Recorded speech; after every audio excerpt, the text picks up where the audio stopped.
ملک بھر میں یوم عاشوراء کل مذہبی عقیدت و احترام سے منایا جائے گا۔ تمام چھوٹے بڑے شہروں اور قصبوں میں علام ذوالجناح اور تعزیے کے جلوس برآمد ہوں گے۔ ذوالجناح اور تعزیے کے جلوس برآمد ہو گئے۔ نواسۂ رسول صلی اللہ علیہ وآلہ وسلم حضرت امام حسین رضی اللہ تعالیٰ عنہ اور ان کے جانثار ساتھیوں کی عظیم قربانیوں کو خراج عقیدت پیش کیا جائے گا۔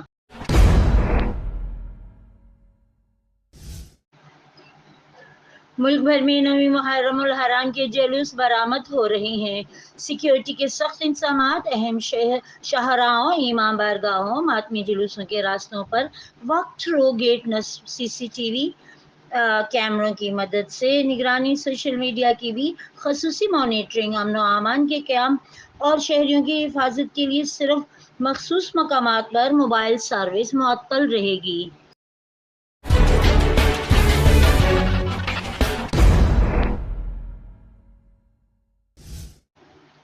وزیر اعلیٰ پنجاب مریم نواز شریف سے رکن صوبائی اسمبلی سعید اکبر خان کی ملاقات، ترقیاتی منصوبوں اور عوامی مسائل کے حل کے لیے تجاویز پر تبادلہ خیال۔ رکن صوبائی اسمبلی نے فیلڈ ہسپتال اور کلینک آرڈیننس پروگرام کو سراہا۔ فیلڈ ہسپتال اور کلینک اور ویلز کا دائرہ کار مزید بڑھا رہے ہیں، 500 مزید اسپتال دیں گے، 200 بنیادی مراکز صحت میں آئندہ سال تک 24 گھنٹے سروسز مہیا ہوں گی۔ ڈسٹرکٹ ہیڈ کوارٹر ہسپتالوں میں ہیلسینیا سینٹر قائم ہوں گے۔ وزیر اعلیٰ پنجاب مریم نواز شریف۔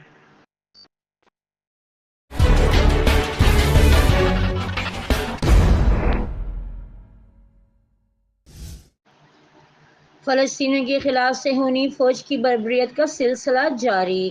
غزہ باری اسرائیلی فوج کی تحفہ حملوں میں 18 فلسطینی شہید، متعدد زخمی۔ نصیرات پناہ گزین کیمپ پر اسرائیلی فوج کی گولہ باری، 5 بچوں سمیت 11 فلسطینی شہید۔ خان یونس میں گھر پر اسرائیلی حملہ، 4 فلسطینی شہید۔ حملے میں مکان تباہ، وسیع غزہ کے علاقے میں زیدہ میں بھی مکان پر بمباری، 2 افراد شہید۔ مغربی کنارے میں قابض فوج کی فائرنگ، 1 فلسطینی شہید۔